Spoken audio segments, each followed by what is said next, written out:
Acionai, no ar. Agora sim. Boa tarde a todos. É um prazer estar com vocês aqui. Estamos no Quarentena News, que é um ambiente relativamente novo, assim como a quarentena, que reúne jornalistas, pesquisadores, professores, para debater assuntos contemporâneos, quer dizer, e dentro do possível, assuntos que tenham alguma utilidade para a vida de cada um, que ajudem a refletir. E o site está crescendo bastante. A gente passou de 2.000 curtidas, né? Quer dizer, está tendo o que é muito bom, está tendo uma receptividade muito boa. E hoje a gente tem o privilégio enfim, de debater, de convidar, de conversar, de bater um papo com o professor Lamartine da Costa, que é o homem-chave da Copa de 70. Né? A gente lembra muito do Pelé, claro, evidentemente, mas tinha todo um entourage, como diria o francês, né? Quer dizer, uma equipe e um treinamento absolutamente novo. O professor, a gente vai falar bastante sobre isso, o professor Lamartine, ele é doutor em filosofia, professor, colaborador do programa de pós-graduação em ciências de esporte da UERJ, consultor da comissão técnica da seleção de 70, que está fazendo, cujo tricampeonato está fazendo 50 anos, e esse é um dos motivos para tê-lo aqui com a gente, né? Ele é membro do Conselho de Pesquisa do Comitê Olímpico, lecionou é uma celebridade no esporte dentro e fora do Brasil. No mundo do esporte todo mundo sabe, quer dizer, mas fora do esporte, o torcedor, né, ou a pessoa que acompanha normalmente enxerga o atleta, né, mas por trás do atleta existe uma equipe muito grande. Estamos com o Guilherme Pacheco, que é botafoguense, velejador, é uma figura do esporte importante também, e muito versátil, e com o nosso como diria, o Antônio Jorge é o nosso anfitrião, né, desse evento hoje, dessa nossa conversa. E por falar, então, a gente já, para economizar a conversa, para economizar a gente já vai direto. O Brasil, em 70, ele sai do nível do mar e vai jogar lá nas alturas, né? E pouca gente se dá conta de que isso demandou um treinamento, um trabalho muito importante, cujo autor está aqui na nossa frente, vai conversar com a gente e vai contar um pouquinho também dessa epopeia, né? E desse trabalho inédito na época, que se tornou referência no mundo todo, que foi como você adapta, né, uma equipe para uma competição de alto nível, de alto rendimento, enfim, na altitude. Né? Você tira do nível do mar e leva para os píncaros né, da montanha. Professor, muito boa tarde, um prazer estar aqui com o senhor. A bola é sua. A minha bola. Eu gostaria de começar dizendo que a bola foi elevada demais no meu caso. Eu não fui o homem-chave da Copa de 1970. Mas tá bom, tudo bem, a gente precisa realmente de chamadas, essa chamada deve ter atraído muita gente. Mas, para mim, o homem-chave foi o João Saldanha. Começou com ele e eu acho que terminou com ele quando o Brasil teve a vitória da Copa de 70. O meu trabalho foi o mínimo possível. Não é falsa humildade, é uma realidade. E eu sempre busquei, nessas oportunidades de falar sobre o assunto, de colocar dessa maneira. Agora mesmo, se vocês e os assistentes desejarem, podem acessar o E-Museu do Esporte, de eletrônico. Está lá uma exposição, que navegue no endereço, www.emuseudoesporte.com.br. É um projeto com base na UERJ, universidade que eu participo atualmente, e esse museu tem uma exposição relacionada com esse assunto que nós estamos vendo agora e motivo da sua pergunta. Lá tem boas respostas e foi a primeira vez que eu arrumei as informações no sentido de como eu as interpreto. Eu tenho procurado deixar as pessoas fazerem as suas interpretações, que esse é o jogo entre os historiadores. Existem os fatos, vêm os historiadores e fazem as interpretações. mas eu achei que agora era um momento adequado, que houve uma ameaça às ciências. Está havendo um verdadeiro ataque às ciências, não somente no Brasil. Existe esse movimento na Europa, muito forte nos Estados Unidos, através do governo, e aqui no Brasil nem se fala. Aqui existe até um certo exagero. Então, eu achei interessante, porque em 70 houve muito mais coisas além do que a vitória. Entre essas coisas que podem ser citadas, e os historiadores, e o Tony, que está aqui, é um dos historiadores desse tema, os historiadores levantaram muitos detalhes, mas a gente pode focalizar alguns aspectos essenciais. Então, quando eu digo que o Saldanha era um homem-chave, que simplesmente ele considerou a ciência como a solução para um problema que se antepunha a ele. Ele estava avisado de que teríamos problemas no México, e ele procurou informações a respeito.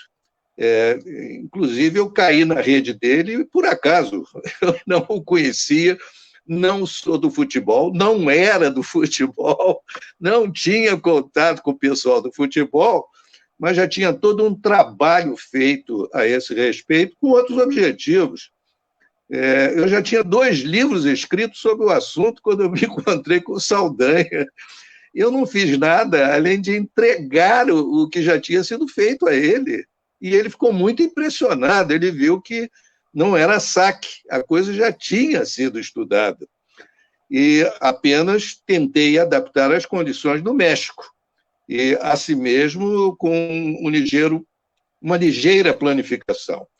Agora, eu gostaria de pegar essa oportunidade para desenvolver um aspecto que me parece muito importante. Ele sempre vem à baila nessas histórias narrativas. Narrativas é a melhor expressão para isso.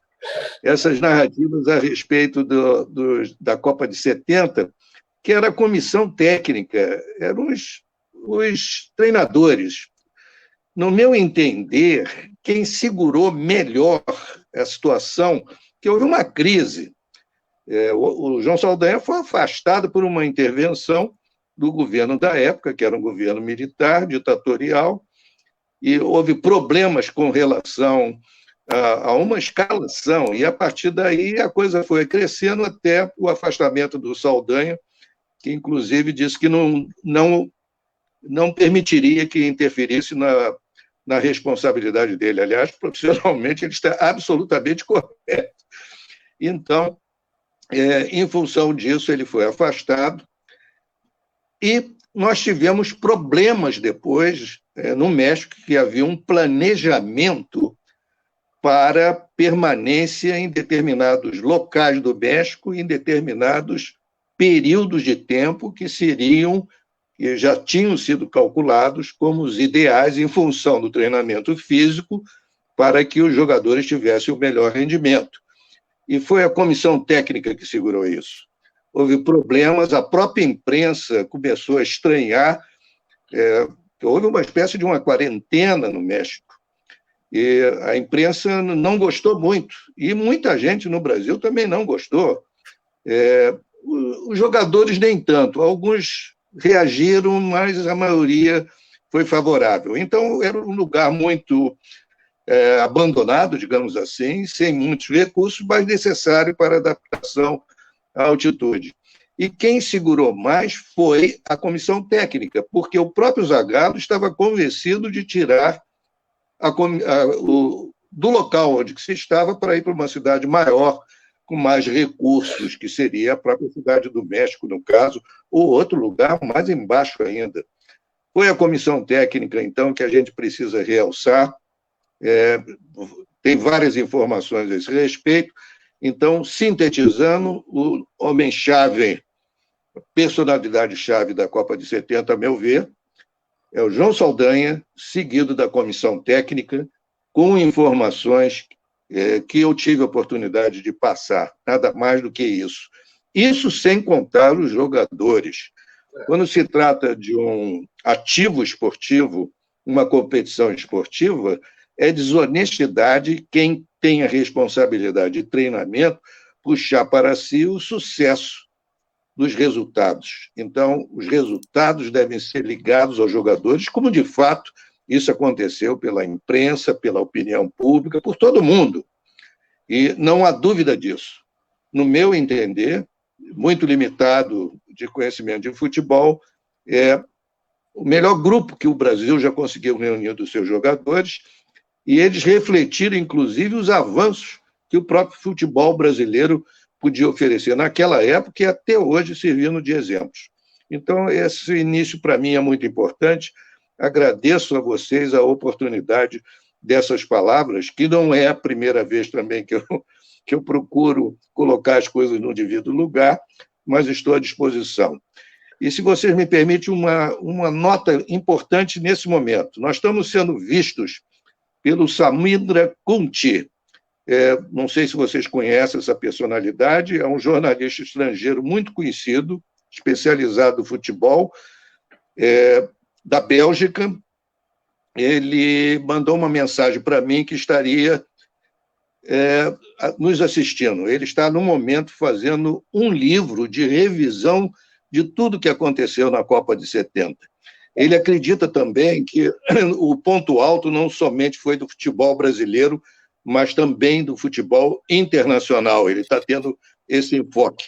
Então, essa nossa conversa é muito importante, porque está dando referências a informações que circularão no estrangeiro proximamente. Muito obrigado pela oportunidade que vocês me deram. Só para fazer justiça aqui, já que eu vou chamar de você. Posso chamar de você? Claro, claro, por favor. Para ficar mais informal. Aqui, alguns nomes da comissão técnica. Quer dizer, eu me lembro do Parreira, Cláudio Coutinho, o doutor Lídio era o médico, não é isso? Sim.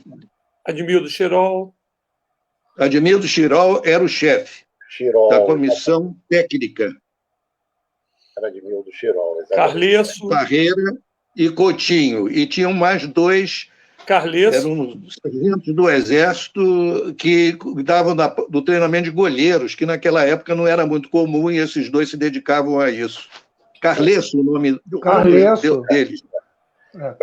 E tem um outro que eu não me recordo, também tem um nome italiano também. Cisneros? Lamartine, o Cisneiro, não? Não, é o Betoni. Não era Cisneiro. Betoni, que eu acho. Está no nosso artigo no Quarentena News. Agora, pela primeira vez também, eu me lembro, quer dizer, que se reconheceu o trabalho da preparação física. Eu me recordo que na final, quer dizer, não foi um placar de final 4-1 Brasil e Itália, né? O placar de final é 1-0, 2-0, 1-1, enfim, normalmente, né? Mas se falava muito do Brito, né? Da força, do pulmão do Brito, da capacidade daquele time de jogar, fazer gol. Quer dizer, o Carlos Alberto deu uma arrancada no final, que é uma arrancada que não é nem início de jogo, você já não consegue. Ele fez aquilo aos, sei lá, não me lembro, 40 minutos do segundo tempo. Mas isso ficou muito evidenciado, né? A preparação física. Agora, só uma curiosidade, assim, lateral, antes da gente abrir. Alguns jogadores eram tabagistas, né? Era o caso do Gerson, tinha mais de um tabagista ali. Quer dizer, naquela época não sei se não se censurava, mas conta-se que o Gerson, no intervalo, ele entrava em campo com um cigarro no meião, e no intervalo ele dava umas baforadas e voltava, e era o que era, né? Mas é o Gerson, né? Quer dizer, isso é a exceção que confirma a regra, né? Então fica aberto aí as perguntas, vamos nós. Guilherme. Bom, obrigado, Bruno. Primeiro eu quero cumprimentar e saudar aqui o professor Lamartine, né, que eu não cheguei a cumprimentar aqui no nosso aquecimento, antes de abrir. É um prazer aqui rever o professor Lamartine e agradecer também ao meu amigo Antônio Jorge e ao Bruno por participar disso aqui. Bem, mas é uma coisa que eu gostaria de colocar, de perguntar, como é que se desenvolve essa ciência do esporte aqui no Brasil e atinge o futebol brasileiro em 1970, e um pouquinho mais tarde vai atingir o voleibol também com grande peso, com o Capitão Laranjeira, né? e queria que o professor Lamartine falasse desse processo, lembrando que o núcleo era a ESEFEX, né? Onde o professor trabalhava antes com, por exemplo, Pentáculo, né? com o coronel Eric Tinoco Marques, professor Tubino, Célio Cordeiro, e aí tem uma lista de pesquisadores, professores, inclusive na área de gestão, né? Esportiva. E eu queria que você falasse, então, professor Lamartine, sobre esse núcleo da ESEFEX, né? Como é que se desenvolve essa ciência lá, né? Começando por técnicas esportivas e tudo mais, e alcança a seleção brasileira em 1970. Então, Lilian, Prazer. não é melhor a gente sair de lá? É um Guilherme ver você. Existe uma voz estranha aí na nossa comunicação, mas eu vou não tem nada. Eu acho que é o microfone do Antônio Jorge está... Muito obrigado por essa pergunta, porque, por coincidência, nesses 2 últimos anos, eu tenho levantado as informações necessárias para criar a história da ciência do treinamento no Brasil. E não é isso que você acaba de comentar. Já tem muitos registros, muitos registros filmados que estão no YouTube, mas existem 2 pessoas de história do esporte que estão envolvidas nisso. Oportunamente eu darei a público essa situação. Tem um livro que deve sair daqui a 1 ou 2 meses sobre a Maria Lenk, que já tem parte dessa história, e até o fim do ano eu creio que nós teremos uma série de artigos e provavelmente um livro sobre a história da ciência do esporte no Brasil. A década de 60 foi fundamental, e tudo começou com a visita do Gertrude Heidel ao Brasil, que são os criadores do interval training. Esses sujeitos é que deram um grande impulso à ciência do treinamento esportivo na Europa, nos Estados Unidos, que é muito antiga também a ciência do treinamento esportivo. Até mesmo no Brasil havia várias iniciativas dos anos 30, com pesquisadores, e a própria Maria Lenk, que nos livros dela sempre colocava as questões de ciência do treinamento esportivo. Mas foi nos anos 60 que houve um impulso muito grande, e você citou o pentatlo militar, né? Existe 2, né? O pentatlo militar e o moderno, para quem está assistindo não fazer confusão.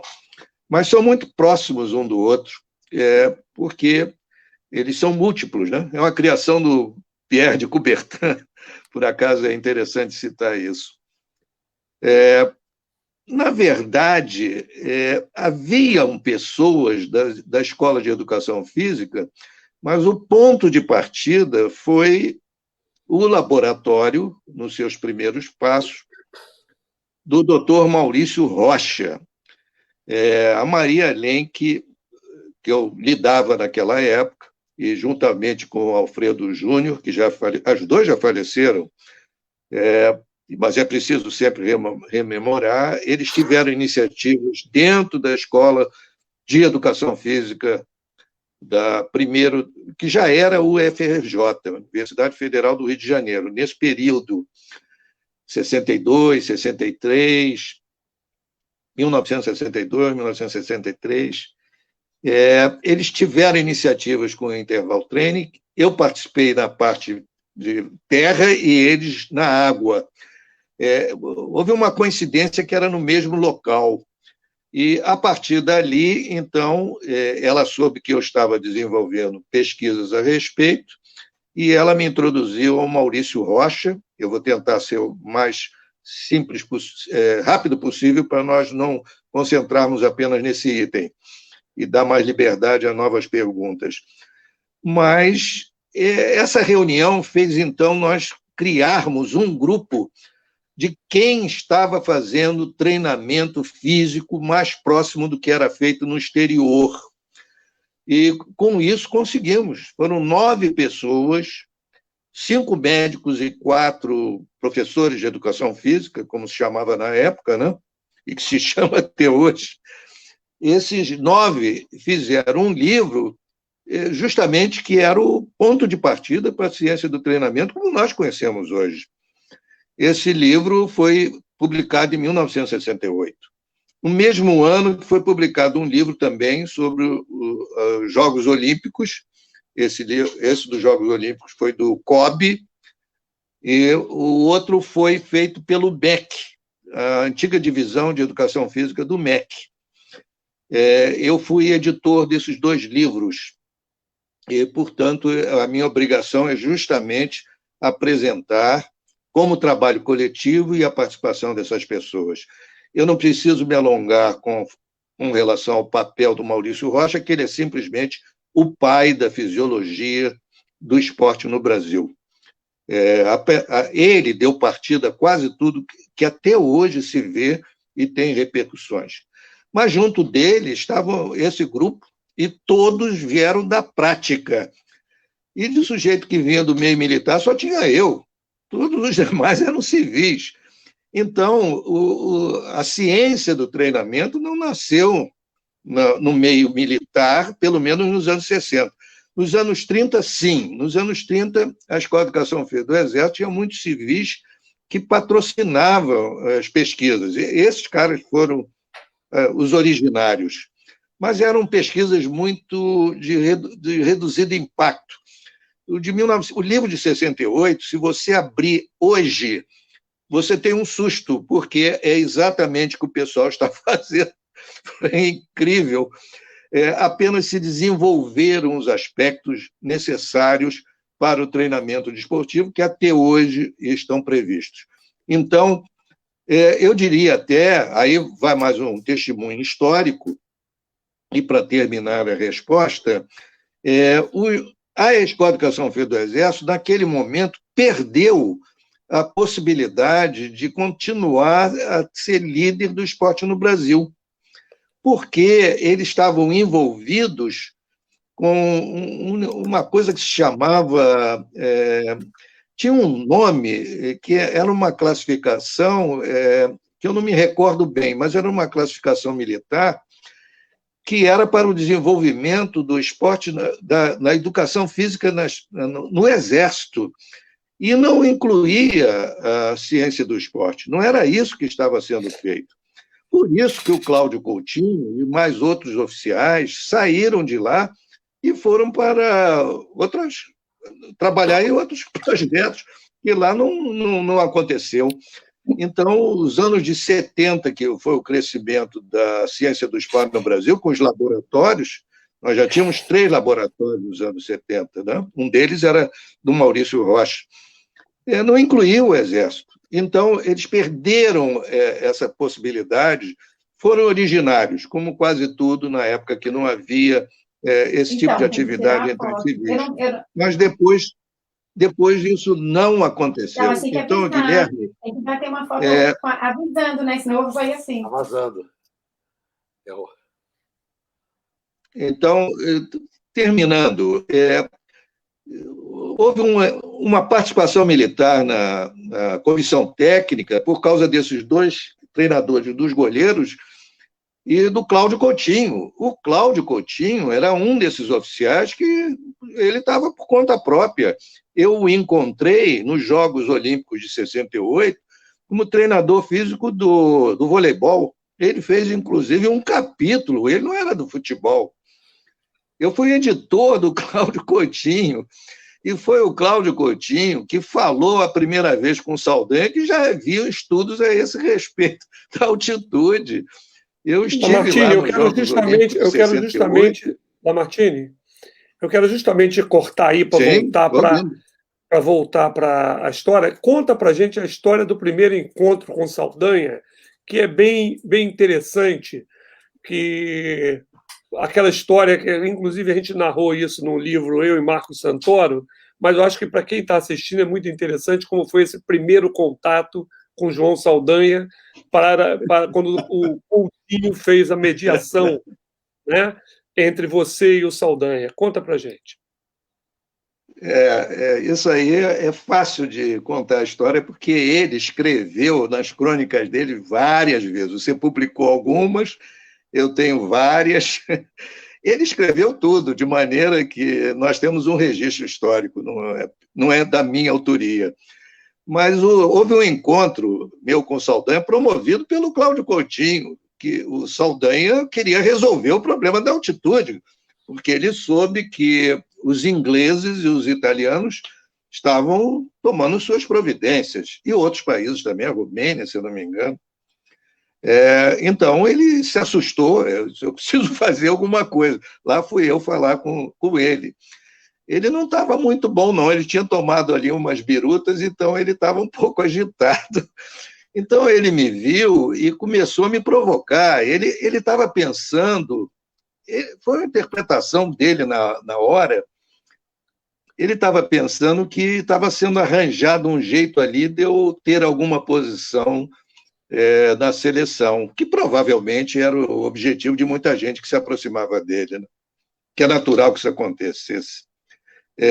Então, eu percebi isso e eu é que tomei a iniciativa de encostar ele na parede. Eu fiz uma ameaça dele e disse que eu não tinha o menor interesse em participar daquele treinamento que previamente já se mostrava como arriscado e que poderia dar consequências graves para a comissão. Podíamos ser bons no futebol e perder na preparação física, que seria um absurdo, seria um sacrifício dos jogadores, e o contrário é o que ele estava falando, que era a seleção dele, que ele realmente deu um arranjo na seleção, como todos sabem, que foi uma bagunça a seleção anterior, de 64.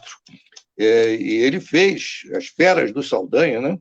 Ele tinha a equipe dele. No entanto, ele podia fracassar se ele não tomasse conhecimento disso, e que eu não tinha o menor interesse em participar daquilo, e já estava errado desde o início. Ele ficou muito impressionado com isso, porque ele viu que eu não tinha interesse, e eu realmente não tinha, não tinha, porque eu não sou da área, não tinha como eu participar. Mas, então, chegamos a uma conclusão, ele me fez um repto na hora, dizendo, bom, então você diz aí como é que deve ser. Como eu tinha tido tudo na cabeça, tudo isso já tinha sido estudado, reestudado, não era nenhuma novidade, não houve nenhuma criatividade no que houve da altitude, o treinamento de altitude do Brasil. Nenhuma novidade. Não existem heróis. Simplesmente foi passado para ele, na hora, era uma churrascaria, numa folha de papel, todo esse planejamento, que já estava na minha cabeça, que tinha visto aquilo dezenas de vezes, se não centenas. Não havia novidade. É que existe um folclore, talvez do próprio futebol, de criar histórias. Então, criou-se muitas histórias. Ele mesmo, Saldanha, começou a escrever sobre isso e criando determinadas situações curiosas, enfim, de que eu estaria dando a solução para o caso. Realmente era a solução, mas não era só minha, era do próprio conhecimento. Mas, de fato, o primeiro contato não foi bom, e criou-se uma amizade, porque eu continuei colega, amigo dele, quando ele saiu da seleção. Durante anos, eu lidei com Saldanha de longe, nós temos vidas completamente diferentes, né? Mas sempre mantivemos uma amizade que eu me orgulho muito, e por isso que eu comecei dessa reunião já chamando a atenção que o homem-chave foi ele. Não é pela amizade, mas ele tomou as iniciativas, que o dia que nós escrevermos a história da ciência do esporte do Brasil, coisa que está bem próxima, nesse período dos anos 60, nós temos que colocar alguma posição para o Saldanha, porque a decisão foi dele. Ele tomou a decisão. E nós sabemos que decisões com relação à seleção são muito importantes. E, naquela época, a imprensa toda estava em cima dele. Qualquer coisa que ele fazia com relação a jogador, qualquer passo, era imediatamente tinha um efeito muito grande no país. Então, a voz dele, a iniciativa dele, é que criou uma base de sustentação para aqueles primeiros passos que a ciência do esporte, na sua versão mais moderna, que é a de hoje, estava dando. Quer dizer, nós temos que ver isso com relação ao Saldanha e o próprio futebol. Porque os anos 70 foram gloriosos para quem veio trabalhar no treinamento desportivo, inclusive em laboratórios. Um levantamento que foi feito em 2003 mostrava que nós tínhamos 42 laboratórios de fisiologia do esforço. Era mais do que a América Latina inteira. Todos esses laboratórios são descendentes daquele período inicial, um período pioneiro. E quem puxou isso para frente foi o João Saldanha. Depois que houve a situação da Copa de 70, o livro que nós tínhamos feito sobre o treinamento, ciência do treinamento esportivo, era gratuito o livro, ele não era vendido em editora, por editoras.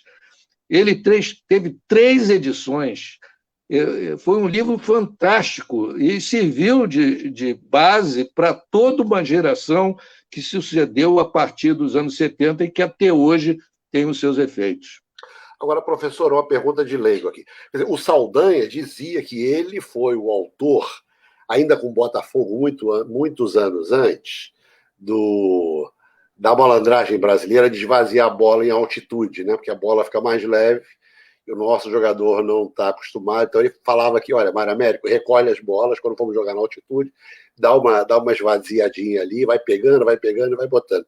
Eu queria saber se isso é fato, mas a pergunta, na verdade, é outra. Quer dizer, hoje em dia, a gente dando um salto grande, é impossível você manter uma seleção de jogadores desses que lá de 40 dias fora de atividade, fora de preparação de seleção. Hoje acho que são 2 semanas, 3 semanas, se tanto, né? No máximo um mês. Quer dizer, e os times de alto gabarito, quando vão jogar na altitude, eles chegam em cima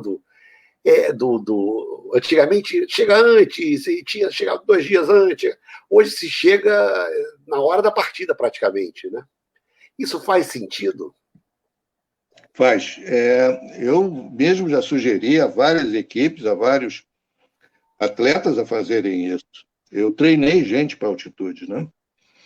E é uma das soluções.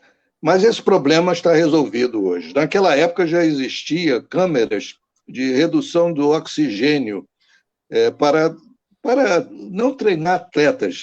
Os atletas começaram a ser treinados por essas câmeras, mas elas já existiam para quem subia a altas montanhas. Montanhistas famosos usaram essas câmeras, que depois se aperfeiçoaram muito. Aqui no Brasil já existia uma câmera dessa na aeronáutica. Eu cheguei a pensar na possibilidade de usar uma câmera dessa. Depois desisti. E havia limites disso. Eu aprendi lá no México, quase tudo que eu sabia da altitude eram experiências que tinham sido feitas com atletas aqui no Brasil, de 1962 a 64. Então, nós tínhamos a experiência de treinamento aqui. Então, nós sabíamos como lidar com a altitude. Mas, então, nós tínhamos consciência de certos aspectos que, para mim, ficaram evidentes no México, aprendi também, que a câmera tinha suas limitações. Ela não transmitia as melhores possibilidades de adaptação possíveis. Era uma condição mais de treinamento do que de adaptação. São 2 coisas distintas. Você pode se adaptar ao local e pode fazer o treinamento com um baixo índice de oxigênio, que você melhora a capacidade do atleta. Então, essas 2 considerações nem sempre são fechadas. Mas o que se faz hoje modernamente? Essas câmeras se aperfeiçoaram muito. Então, se o Barcelona, por exemplo, fosse fazer uma competição no México para o campeonato, por absurdo, campeonato mundial de times, ele poderia fazer esse treinamento em câmera durante 3 é o recomendado, né, para a melhor adaptação possível, varia por atletas, mas a média é 3 semanas. Poderia fazer em próprio Barcelona, é possível fazer isso com algum resultado. Isso tem acontecido na Europa, no próprio México e nos Estados Unidos, com variações, mas tem sido utilizado. Então, a própria ciência já desenvolveu soluções para essa situação, coisa que não era muito clara nos anos 70. Por isso que eu insisti que o pessoal fosse para Guanajuato. O autor da história de Guanajuato fui eu. Eu que disse para o Saldanha que era Guanajuato, e lá foi todo mundo para Guanajuato, que era uma cidade desconhecida na época. Que porcaria é essa de Guanajuato? No México, os fisiologistas sabiam que Guanajuato era o melhor lugar para adaptação à altitude do Planalto mexicano, como eles chamam, né?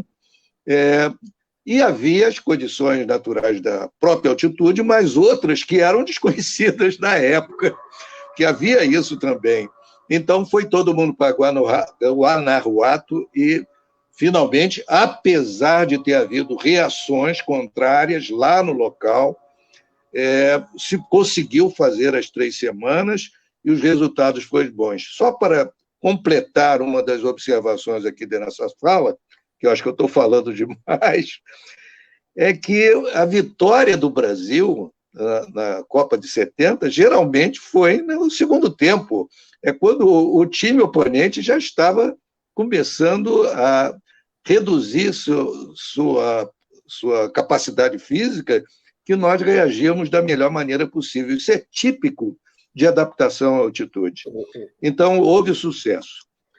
Se há dúvidas, eu publiquei nessa exposição que está do E-Museu, que vocês podem ter acesso, está lá a capa do livro, publicado pela FIFA. A FIFA publicou um livro, o Tony não viu esse livro, eu tive alcance desse livro posteriormente, eu só sabia de partes deles, agora nós dispomos dele inteiro.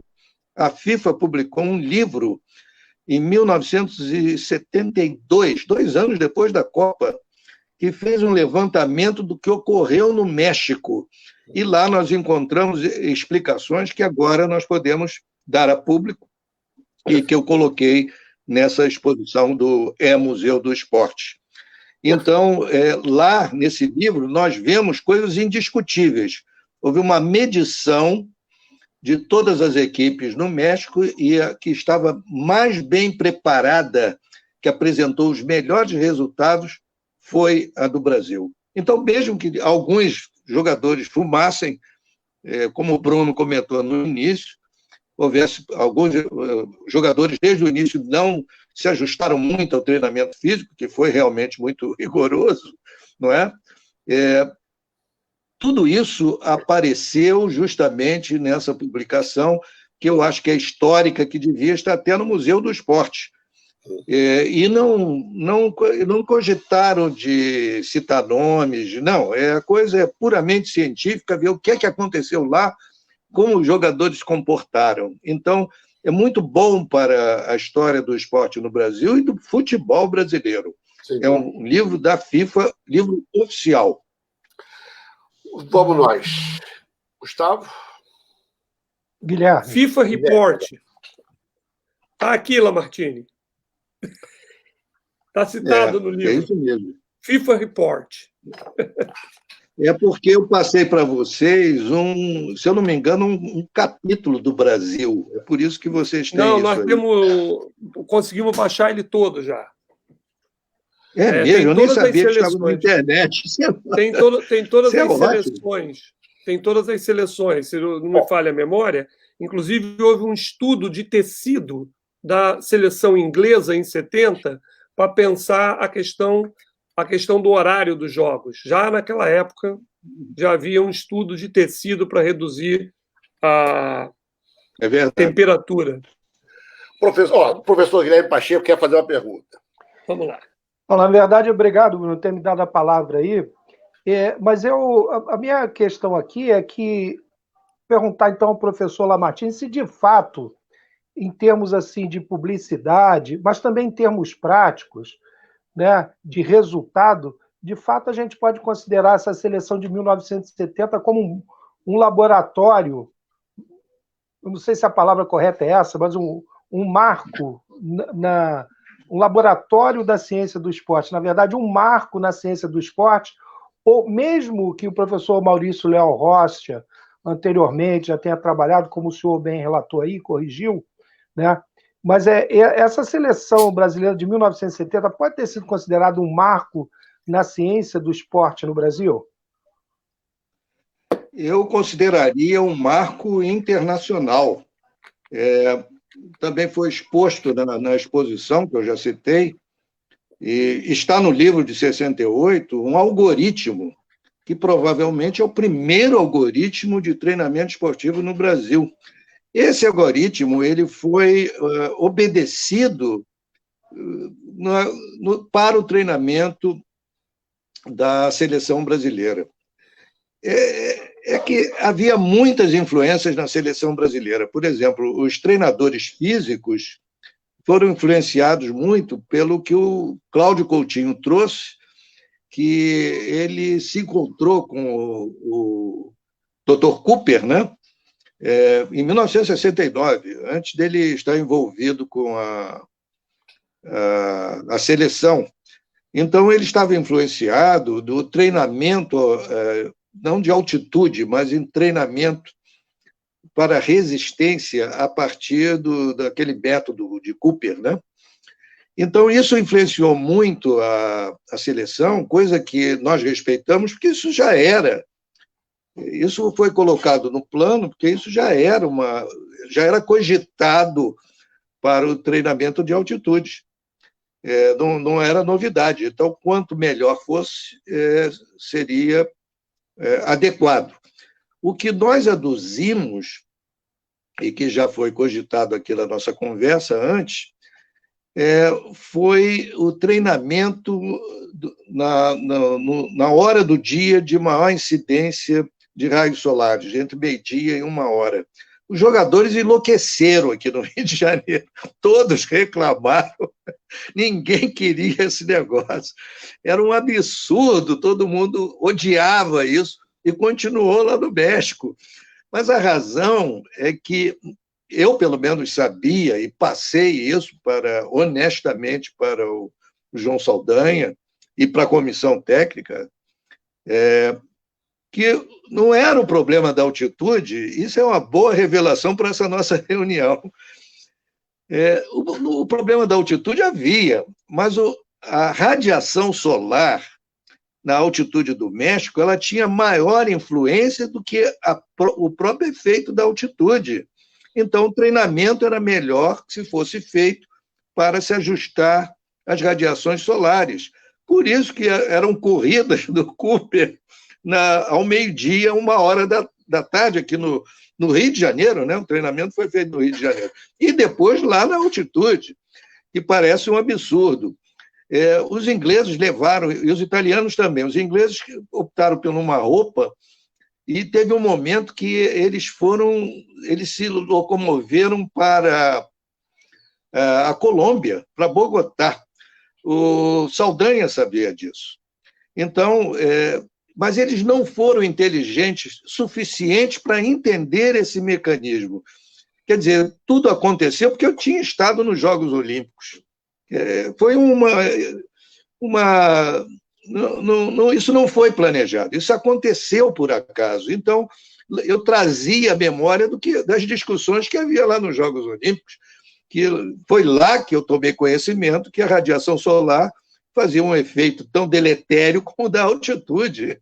Era preciso cuidar desse aspecto também. Então, isso é outro segredinho da Copa de 70, que nunca é revelado.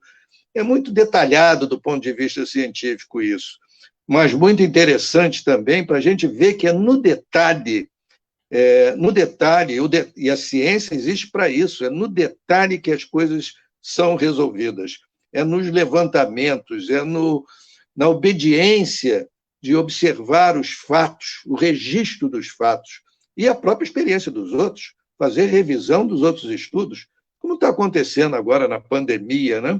E que é uma mistura das duas coisas, é a experiência do momento e a revisão do que outros estão fazendo. A ciência vive muito disso. Isso aconteceu na Copa de 70, não foi planejado, mas ocorreu pelo encontro das próprias pessoas.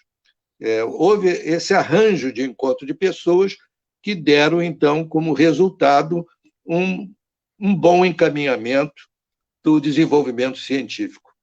Agora, professor, eu recentemente ouvi ou revi uma entrevista do Nelson Piquet, ele contando da história da vida dele, e ele foi uma pessoa, foi um atleta muito, a gente pode chamar de atleta, assim, muito intuitivo.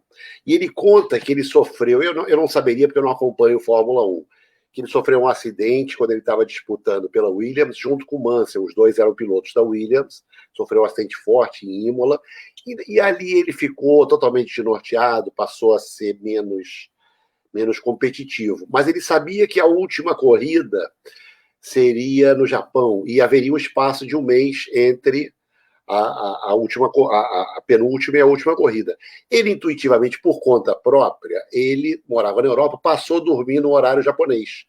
Então, quando ele chegou no Japão, estava todo mundo desfusado e ele estava absolutamente aclimatado, porque ele acordava 3 horas da manhã e ia dormir 7 horas da noite. Ele estava totalmente, ganhou a corrida e ganhou o campeonato, foi campeão do mundo pela 3ª vez, enfim. Eu queria perguntar para o senhor o seguinte, quer dizer, qual é o estado da arte hoje em preparação? Existe algum esporte específico, alguma atividade esportiva onde a gente pode olhar e ver realmente que o preparo físico ali é um diferencial importante? Você está falando com um especialista de ritmos biológicos. Essa é uma das coisas, um dos temas que eu me envolvi. Eu fiz a primeira pesquisa no Brasil, agora vou jogar um pouquinho a humildade de lado para contar que a primeira pesquisa de brasileiros no esporte, né, e fisiologia do esforço, feito fora do país, com atletas brasileiros, foi feito por mim. Eu levei um grupo de 6 atletas para a Suécia, houve um patrocínio da Facet, uma empresa que fazia máquinas de contabilidade e hoje faz computadores. A Facet fica numa cidade chamada Åtvidaberg, na Suécia. Então, medimos o que acontecia com os atletas brasileiros saindo do Brasil, passando por vários fusos horários e chegando na Suécia. E concordo com você e com a história que você acaba de contar sobre o Piquet. Hoje em dia, isso é muito claro. Já naquela época, já havia muitas outras pesquisas, eu apenas procurei fazer uma que fosse originariamente brasileira, e foi até publicado isso. Fizemos um livro, que está em português, que foi o primeiro aqui no Brasil dos ritmos biológicos. Então, uma síntese rápida, além da história que tem dos ritmos biológicos, é que é mais ou menos como acontece com uma altitude. Você, saindo de um lugar e indo para outro, existe o que se chama adaptação. Então, para a altitude, você tem uma aclimatação. Se você sai daqui e vai para o Japão, por exemplo, como aconteceu com o Piquet, você precisa de um determinado período para adaptação ao novo fuso horário. Nos 2 casos, existem muitas variações individuais. Então, se baseia mais num sentido médio. Esse sentido médio de adaptação dos fusos horários é de um dia para cada fuso que você se movimenta. Então, da Europa para o Japão, deve ser uns 10 fusos, se eu não me engano. Então, você precisa de 10 dias para ter uma certa adaptação ao local. Nunca é feito adequadamente, sempre resta um resíduo de adaptação. O que houve de descoberta aqui no Brasil, e hoje vários outros pesquisadores concluíram também, é que tanto na altitude como nos ritmos biológicos,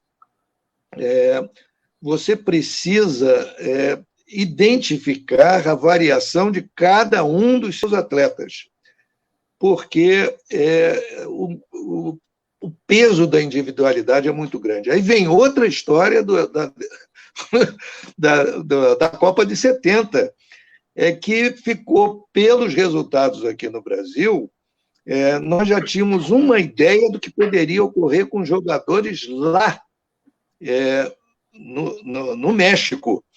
E isso houve indicações. Eu até conversei muito com o Coutinho, que era o meu contato na comissão técnica, né? Alguma coisa com o Admildo, mas era o Coutinho, que eu já conhecia da Academia do CISME, lá dos anos 69, que era interessante identificar que jogadores eram esses. E, de certa forma, eles procuraram manejar com isso. Agora, não sei o que ocorreu, de fato, das relações da comissão técnica com o Zagallo, do ponto de vista de escalação da equipe, em função desses detalhes.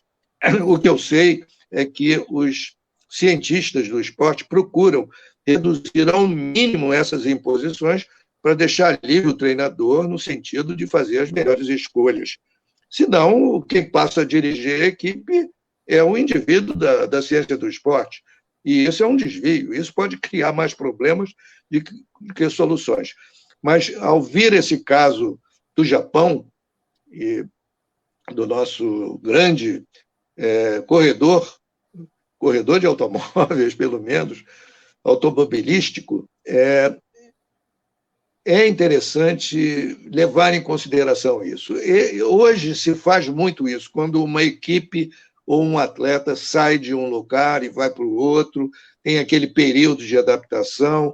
Hoje a ciência do esporte já sabe administrar isso muito bem. Eu dei apenas os fatos mais medianos, de um dia para os horários.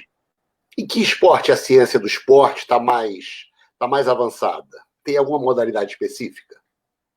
Sim, natação e atletismo e corrida. São os dois grandes que cobrem mais os problemas da fisiologia do esporte. Os esportes são mais entendidos através desse tipo de atividades. Os outros também entram em consideração, né? Já se sabe, e isso não era claro no tempo que eu estava profundamente envolvido com isso, mas hoje é mais claro, que é a condição de força que condiciona as demais. Naquela época não se sabia disso. Como se sabe hoje, né? Se desconfiava. O nosso livro de 68 já falava sobre isso. Mas, e se não é a condição de força, havia as outras. E predominava a questão da resistência, endurance, né? Que era a resistência com outro nome, com outras caracterizações. Mas o aspecto de coordenação é importante na maior parte dos esportes. Não é no futebol, é no basquetebol, mas a resistência está sempre presente, pelo menos na maior parte dos esportes. Agora, a ciência do esporte pega as outras qualidades físicas também. Ela não se limita à questão da resistência ou da força, como eu citei, porque se sabe, e mais uma vez podemos chamar o tal algoritmo que foi feito em 1968, que você pode jogar com essas variáveis para obter o melhor resultado. Isso foi uma grande conquista do grupo que fez o livro de 68. E que hoje isso é feito até certo ponto, não totalmente. Mas eu acho que nós estávamos mais bem adiantados naquela época. Agora, porque os métodos não existiam tantos métodos como existem hoje. E hoje é uma certa mistura, confusão, que às vezes os treinadores se confundem. Mas a informação que você trouxe do Piquet é absolutamente correta, e o que ele fez foi bem feito. É da ciência do esporte. Só uma pergunta rápida, assim, quer dizer, eu acho que naquela época não existia preparação mental. Se fala muito hoje nisso, né? Quer dizer, vários tipos de esporte, você tem um psicólogo junto, ou uma pessoa que, no tênis principalmente, sobre a atitude. Como é que o senhor avalia isso? Assim, a importância disso para o desempenho de um esporte individual ou coletivo? Vou pedir para o Lamartine ser sintético, porque nós estamos chegando ao fim e eu ainda tenho uma pergunta a fazer. Bom, Vamos lá. Bom, sinteticamente, que senão começa a dar aula, né, que é meu vício.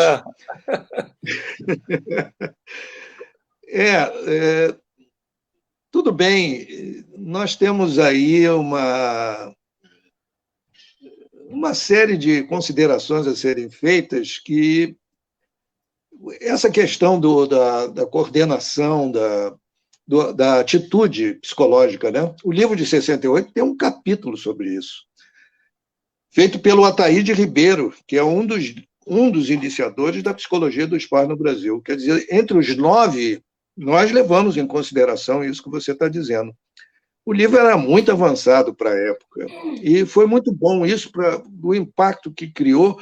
Hoje, o treinamento, a ciência do treinamento é a que é mais observada na formação dos profissionais brasileiros.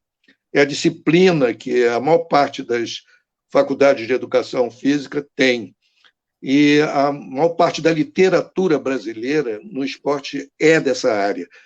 E nós somos o 4º país do mundo em produção de artigos científicos da ciência do esporte. Eu acho que isso diz tudo, né? Acho que diz Lamartine, brincando um pouco de ficção, né?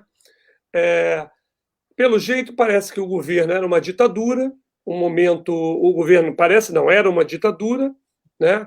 O governo investia tanto na ciência do esporte, né? Eu acho que havia uma promoção nisso, né? Tanto é que você coloca que os livros foram financiados por um órgão público. A minha pergunta é mais provocativa.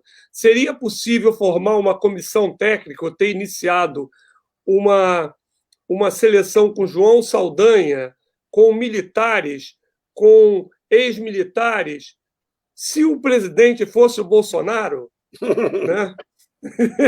Se o presidente fosse o Bolsonaro na época, seria possível trabalhar com a ciência do esporte ou teríamos que colocar algum tipo de cloroquina para treinar para a altitude? Como é que seria isso? Você tem toda a razão.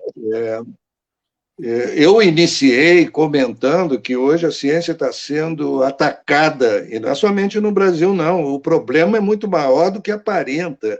O Bolsonaro é uma espécie de ápice dessa tendência, né? Talvez até exagerada, mas existe essa situação na Europa, nos Estados Unidos, alguma coisa na Rússia.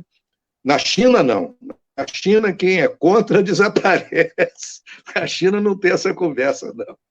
Mas nos outros países, sim. Isso é muito perigoso, que nós sabemos que a ciência precisa ser a base das soluções, não somente da saúde, como nós estamos vendo agora, mas de muitas atividades sociais, até econômicas.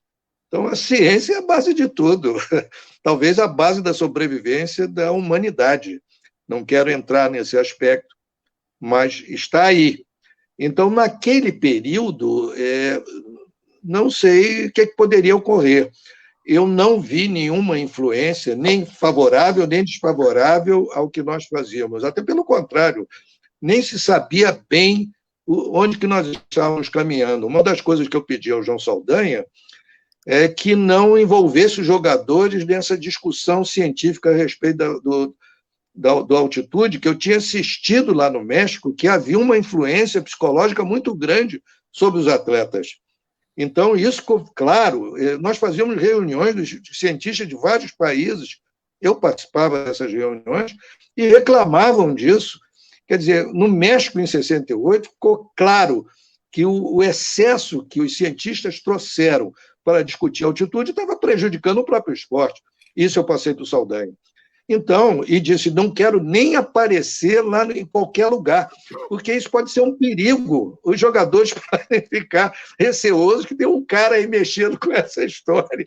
Então, isso foi feito muito bem feito, aliás, e não aconteceu nada a esse respeito. Os jogadores, de certa forma, nem sabiam, isso é o ideal, eles têm que praticar o futebol, não tem que se meter em problemas científicos. Mas do lado de influências do governo militar, não houve isso. E repare que houve uma comissão militar que assumiu, mas foi depois do afastamento do Saldanha e para a viagem ao México, né? Eu não tinha nada a ver com esse pessoal e só me assustei com a possibilidade deles mudarem o que tinha sido planejado, que seria derrota. Não há dúvida disso. Ia haver problemas, mas não aconteceu. Eles não mexeram nisso, pelo menos. Nem o Dario jogou, né? Acredito. Quem? Nem o Dario jogou, né? Que era o bote lá da saída, né? Olha, estamos chegando ao fim. Última pergunta, Guilherme Pacheco tem 2 minutos, 1 minuto para fazer uma pergunta rápida e o professor Lamartine responder em 30 segundos, um ping-pong. Infelizmente, a gente poderia passar aqui à tarde, né? O início da noite toda. O dia inteiro. Vamos lá, não, Guilherme. A pergunta eu já fiz, eu estou satisfeito. Eu preciso deixar a palavra aí para o Antônio Jorge, para você mesmo, Bruno. Tá, não, até então porque o Antônio o nosso professor Antônio Jorge fica, que é o nosso anfitrião, que convidou o professor Lamartine, a gente teve muito prazer. Eu acho que nossos ouvintes também, nossa audiência, se eu pudesse pedir o conselho em 1 segundo, mas seria maldade. Quer dizer, como é que o sujeito simples, não esportista, pode se apropriar da ciência do esporte? Quer dizer, o que eu devo fazer? Eu devo caminhar? Como é que o ser humano pode... Enfim, porque hoje deixou de ser saúde, enfim, é vital, né? Quer dizer, o que a gente pode... Essa era a minha última pergunta e deixar a palavra com o Antônio. Eu digo alguma coisa? Por favor. Eu acho que é o momento atual, é a simplicidade. Tem outra exposição no Museu Internacional, e é pós-pandemia. E a maioria está achando que tem que simplificar o esporte como ele é entendido atualmente. Então, essa sua pergunta é muito importante. Não é que a ciência do esporte vai desaparecer, ela é necessária como qualquer outra dimensão técnico-científica. Apenas nós temos que colocar nas devidas proporções e nos devidos efeitos esperados. Então, o que precisa, e a pandemia está mostrando isso, é que é preciso simplificar as atividades esportivas para que elas possam se adaptar aos indivíduos de uma maneira geral. Nós entramos na fase da resiliência do esporte, algo que até hoje não tinha ficado muito claro, mas agora está bem claro. Individualidade, autonomia dos praticantes e, sobretudo, dessa autonomia se ter metodologias mais simplificadas. Atrás disso, a ciência do esporte dando informações aos praticantes. Maravilha. Muito bem, obrigado. Antônio, com a palavra final. Quero agradecer ao Bruno, ao Guilherme, aos nossos espectadores, né? Registrar que o professor Alexandre Fernandes Vaz, de Santa Catarina, está nos assistindo, inclusive colocou uma pergunta que não vai dar tempo para ser respondida sobre os técnicos, as visitas técnicas à Alemanha na década de 60 e 70, né? Mas esse é um tema que a gente fica para outro momento. E agradecer principalmente ao professor Lamartine Pereira da Costa, né? Foi meu professor, foi professor do Guilherme, né? Professor de várias gerações de pesquisadores brasileiros, e com a humildade dele, mas são, como ele mesmo disse, eu vou dizer, dos detalhes que a gente faz a vitória. E parece que o método Altitude Training, no qual o professor Lamartine foi um dos protagonistas nisso, fez o detalhe da Copa de 70. Como o Bruno está ali, eu falo de um velho livro nosso, meu e do Marcos Santoro, que parte dessa história está aqui. A outra está com Lamartine ainda, mas podemos ver. E aí, Bruno, fecha a nossa... Eu vou mostrar o seguinte, essa camisa é a CBD, ela me foi dada pelo Capita, Carlos Alberto Torres, é uma cópia, evidentemente, ele mandou fazer, enfim, que Deus o tenha em bom lugar, que é a que ele fez, aquele quarto golaço na final de 70, que todos nós nos orgulhamos muito. Obrigado a todos, aí, uma boa tarde, uma boa semana, e vamos nós. Prazer. Obrigado. Grande abraço para vocês. Felicidades. Um abraço a todos. Isso.